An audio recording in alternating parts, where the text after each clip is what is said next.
زبان کے اعتبار سے بھی میں نے عرض کیا کہ یہ عربی زبان عجیب و غریب زبان تھی، اسی لیے تو اس کا انتخاب عمل میں آیا قرآن جیسی حقائق بیان کرنے والی کتاب کے لیے۔ تخلیق امر تو وہ ہے کہ جہاں یہ سلسلہ ہی نہیں ہے، کوئی شے ہی نہیں ہے اور وہ ایک شے وجود میں آتی، وہاں سوال ہی نہیں کہ مختلف چیزوں کو ملا کے کچھ بنایا جائے۔ آگے جب وہ اس طرح وجود میں آتی ہے تو پھر یہ سلسلہ، یہی کاز اینڈ ایفیکٹ کا جو سلسلہ ہمارے ہاں ہے، یہ شروع ہو جاتا ہے۔ کہا یہ چیز ہے، ہم نے اس کو پیدا کیا من نطفتن۔ اب دیکھیے 1400 سال پہلے عرب جیسی قوم اس تخلیق انسانی کے مراحل گنائے جا رہے ہیں۔ من نطفتن تو بات سمجھ میں آتی ہے، یہی جو سلسلہ توالد یا تناسل کا جسے کہتے ہیں، اس کے ذریعے سے وجود میں آتا ہے۔ پھر آگے انسان، اس کے متعلق امشاج ایک لفظ کہا، بڑی عجیب چیز ہے۔ میں نے پچھلے درس میں بھی غالباً کہا تھا، اور کہنے کی ضرورت نہیں ہے کہ وہ ایک قطرے سے بھی کم ایک شے جسے ہم وہ کہتے ہیں تولید کا، نسل کا، منی کا، اس کے اندر کروڑوں سے بھی زیادہ در کروڑ جرثومے ہوتے ہیں، سیلز ہوتے ہیں، اور ان میں ایک سیل کافی ہوتا ہے ایک بچہ پیدا کرنے کے لیے، جب وہ مل جائے دونوں مرد اور عورت کے سیل، اس ایک سیل کے اندر یہ پورا انسان بمائے اپنے تمام صلاحیتوں کے، جوہروں کے، مختلف قسم کی چیزوں کے موجود ہوتا ہے ایک سیل کے اندر۔ ایسی شے جس میں مختلف قسم کی چیزیں مضمر شکل میں، پوٹینشل شکل میں موجود ہوں، عربی زبان میں اسے امشاج کہتے ہیں۔ من نطفتن امشاجن۔ اور فرمائیے کیا کس دور میں یہ چیزیں یہ کہہ رہا ہے؟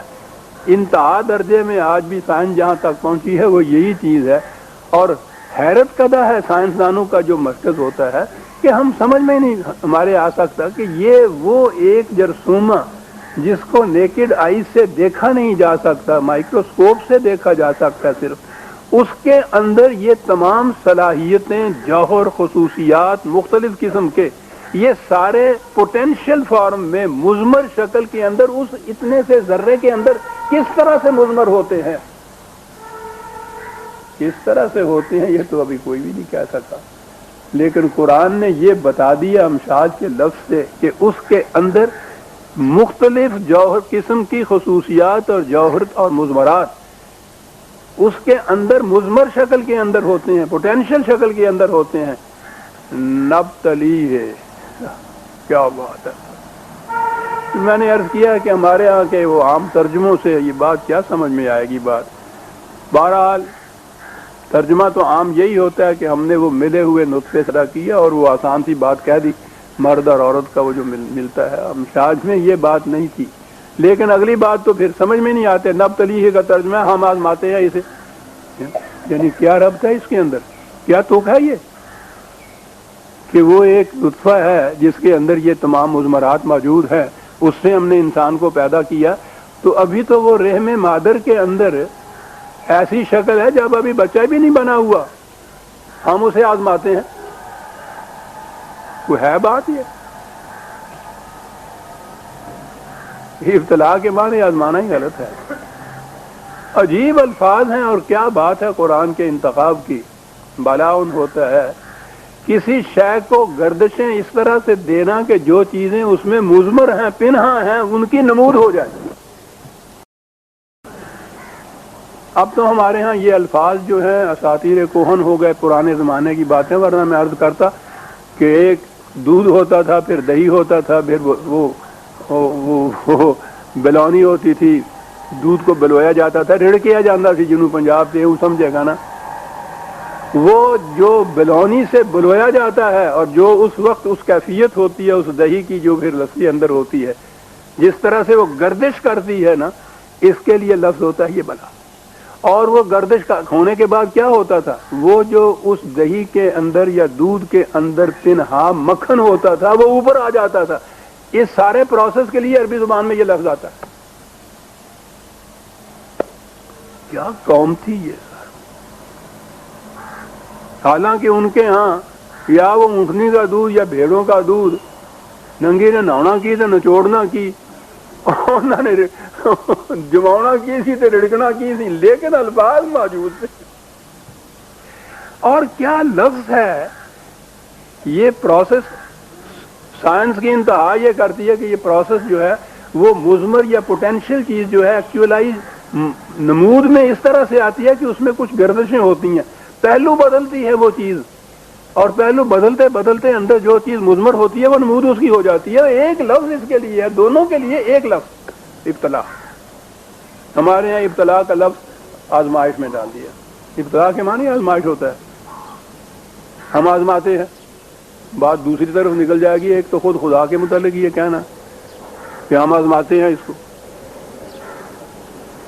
کہ دیکھیں کیا کہتا ہے، خدا کو یہ پتہ نہیں ہوتا کہ یہ کیا کہے گا، اس کا رد عمل کیا ہوگا، وہ بھی آزماتا رہتا ہے کہ نہیں ایسی تسمانس میں وہ کہ خدا کے بڑے نیک بندے ہیں، نیک بندوں پہ مصیبتیں آتی ہیں۔ ابھی بات اس کا جواب ان کو نہیں آتا کہ خدا کے نیک بندوں پہ مصیبتیں کیوں آتی ہیں، کہ جی وہ خدا آزماتا رہتا ہے اپنے نیک بندوں کو۔ عجیب چیز، اس کے معنی ہوتا ہے گردشیں دینا، پہلو بدلنا۔ پہلو بدلتے ہیں زندگی میں، ہر شخص کی زندگی میں، اس کی زندگی میں پہلو بدلتے رہتے ہیں، مختلف گوشے سامنے آتے ہیں۔ یہ چیز ہے جسے ہم گردش کہہ دیتے ہیں عام طور پہ، لیکن وہ کہتا یہ ہے کہ یہ ہوتا اس لیے ہے کہ یہ معلوم ہو کہ جو اس کے اندر ایک پنہا چیزیں ہیں اس گردش کے اندر آتے ہوئے وہ باہر آ جاتی ہیں، واقعی باہر آ جاتی ہیں۔ کبھی کسی پہ کوئی تکلیف نہ پڑی ہو تو کتنے مضمر جوہر اس کے ہوتے ہیں جو غیر نمود میں ہی رہ جاتے ہیں، اس وقت بے شمار چیزیں ہیں جو باہر آتی ہیں۔ غصے میں کیا کیا چیزیں نہیں باہر آتی ہیں اس کے اندر، تمول میں، افراد میں، دولت کے کیا کیا چیزیں باہر نہیں آتی۔ یہ چیزیں نہ ہوں تو پتہ ہی نہ چلے انسان کا کہ اس کے اندر، تو خود اس کو اپنے متعلق پتہ نہیں چلتا کہ میرے اندر کیا کیا جوہر پنہاں ہے۔ کیا ایک لفظ ہے صاحب، گردشیں دیتے ہیں، پہلو بدلتے ہیں زندگی میں تاکہ اس کے اندر کی جو چیزیں مضمر ہیں وہ بارز کا لفظ ہوتا ہے، اس کے لیے نمود ہوتا ہے، محسوس شکل میں اوپر آ جانا، نمود میں آ جانا کسی چیز کا، یہ ہوتا ہے ایک لفظ میں یہ دونوں چیزیں ہوتی۔ وہاں یہ رحم مادر کے اندر یہ جرثومہ جو ہے، ٹھیک ہے، دونوں ملتے ہیں، پھر ہوتا وہاں کیا ہے، کہا کہ وہاں گردش دیتے ہیں، بدلتے رہتے ہیں اس کی نمود میں تاکہ جو چیزیں اس کے اندر مضمر پنہاں تھیں وہ بارز ہو جائیں، محسوس ہو جائیں، نمود ان کی ہو جائے، اور اس کے بعد فجعلنا ہو سمیعم بصیرا، اور اس طرح اسے ہم سننے دیکھنے والا بنا دیتے ہیں۔ کیا بات، عالم امر، عالم خلق، یہاں تخلیق کے بعد فجعلنا کا لفظ آیا ہے، یہ تیسرا لفظ آ گیا ان کے ہاں۔ یہ تخلیق سے بھی الگ ایک لفظ ہے، جعلہ۔ تخلیق میں تو وہ آ گیا نا، پر کیسا ہی لوتھڑا ہو وہ رحم مادر کے اندر، بچہ ابتدائی حالت میں اندر ہو، تخلیق کے مرحلے میں تو وہ آ گیا۔ اب اس کو گردشیں دینے کے بعد یہ جو اس علم سے واقف ہیں، گائنہ کا علم جسے کہتے ہیں، وہ جانتے ہیں کہ رحم مادر کے اندر پھر کس طرح سے گردشیں ہوتی ہیں، اس لوتھڑے کو کس 9 مہینے تک کیا کیا پہلو بدلتا ہے وہاں یہ، اور اس کے بعد کہا یہ کہ جلنا ہو سمیعم بصیرا، سننے والا دیکھنے والا بنا دیا اس کو۔ وہ جس کو تخلیق کیا تھا، جس شکل میں گردشیں دیں، گردشیں دینے کے بعد سننے والا دیکھنے والا بنا دیا۔ کاہے کے لیے بنا دیا؟ اب یہ ہے قرآن۔ یہاں تک تو ایسے نظر آتا ہے کہ سائنس کا ایک فارمولہ ہے، کوئی بیان کیا جا رہا ہے، بالکل سائنٹیفک ہے ساری چیز، یہ ٹھیک ہے، یہاں تک تو یہ ہے۔ آگے وہ پرپز آ جاتا ہے، مقصد آتا ہے، پھر جہاں سائنسدان جو ہے دہریہ وہ کھڑا ہو جاتا ہے، یہ آگے لے جاتا ہے۔ کہا یہ اس لیے بتا دیا اس کو، سننے والا بھی دیکھنے والا بھی، کہ انا ہدیناہ السبیل اما شاکرا و اما کفورا، اس لیے یہ دیکھنے سننے والا بنا دیا کہ اب اس کے سامنے زندگی کے 2 راستے ہیں۔ کہا اس سے یہ کہ بصیرت سے کام لو، بصارت سے کام لو، سماعت سے کام لو، ان چیزوں سے کام لو، کام لینے کے بعد پھر خود اختیار کرو ان میں سے جو راستہ تم چاہتے ہو۔ یہ جو ہے صاحب اختیار و ارادہ بنانا اس کا، اس کے لیے ضروری تھا کہ یہ صاحب سماعت و بصارت، اس کے معنی سماع و بصر کے معنی ہوتے ہیں یہ تمام جتنے بھی سینس کی ضرورت ذریعے سے انسان معلومات حاصل کر کے کسی نتیجے پہ پہنچتا ہے، قرآن نے اس کے لیے یہ لفظ استعمال کیے ہوئے ہیں۔ یہاں دو ہی کہے ہیں، ورنہ تیسری چیز فواد بھی آتا ہے، قلب بھی آتا ہے۔ آدمی دیکھتا ہے، سنتا ہے، حواس کے ذریعے سے خبریں اس تک پہنچتی ہیں، پھر کوئی شے ہے اندر اس کے جس کو اب تک سائنٹسٹ بھی متعین نہیں کر سکے کہ وہ کیا ہے، جو پھر کسی فیصلے پہ پہنچتی ہے کہ ہمیں کیا کرنا ہے، غلط یا صحیح۔ قوت حاصل ہوتی ہے تو کیسے استعمال کرنا ہے، یہ وہ کیسے والی بات اندر کوئی چیز ہے جو استعمال۔ پہلی چیز اس کے لیے صاحب سماعت و بصارت والا ہونا ضروری ہے، معلومات اس کو ہونی چاہیے۔ یہ سارا کچھ ہم نے کیا، معلومات باہم پہنچائیں، اس لیے کہ اس کے سامنے دو پاسبلٹیز، دو ممکنات ہیں۔ یہ خصوصیت انسان کی ہے کہ اس کے سامنے دو راستے، دو ممکنات، دو پاسبلٹیز رکھی جاتی ہیں کہ ان میں سے ایک تم خود اپنے لیے چن لو۔ اب یہاں سے ذمہ داری شروع ہو گئی اس کی۔